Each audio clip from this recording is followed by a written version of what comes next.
അതൊക്കെ പോലീസ് പരിശോധിച്ച് നടപടി സ്വീകരിക്കേണ്ടതാണ്.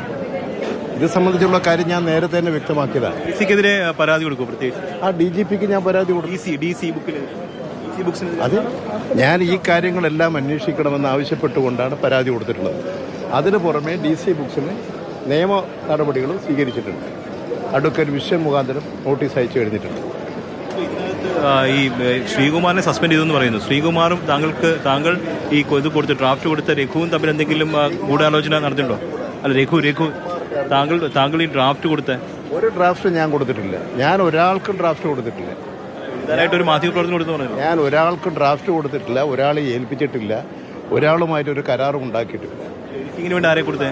ഒരു കാര്യം, കഴിഞ്ഞ തെരഞ്ഞെടുപ്പ് ഘട്ടത്തിൽ, അതായത് പാർലമെന്റ് തെരഞ്ഞെടുപ്പിൽ അന്ന് രാവിലെ ഉണ്ടാക്കിയൊരു പ്രളയം, ഒരു ജാവേദ് കർ 1.5 കൊല്ലം മുമ്പ് ഞാൻ കണ്ടതാണ്. എന്നെ കാണാമെന്ന അദ്ദേഹം. അതാണ് വലിയ വാർത്തയുണ്ടാക്കി ഭൂകമ്പുണ്ടാക്കിയത്. ഈ തെരഞ്ഞെടുപ്പിന്റെ ഘട്ടത്തിൽ ആ ദിവസം തെരഞ്ഞെടുത്തു. അതാണ് അതിൻ്റെ പിന്നിലുള്ള രാഷ്ട്രീയ ഗൂഢാലോചന.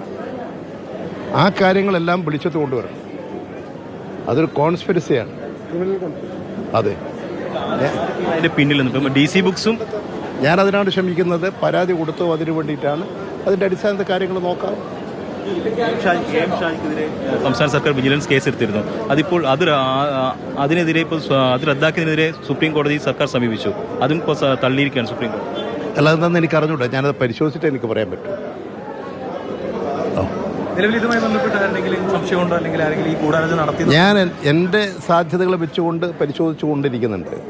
ടൈംസ് ഓഫ് ഇന്ത്യ എന്ന് പറയുന്ന പത്രത്തിലാണ് ഇത് വന്നത്. ടൈംസ് ഓഫ് ഇന്ത്യയിൽ വരണമെങ്കിൽ സാധാരണഗതിയിൽ അങ്ങ് ഒരു നിലവാരമുള്ളൊരു പത്രമായിട്ടാണ് ഞാൻ കണക്കാക്കിയത്.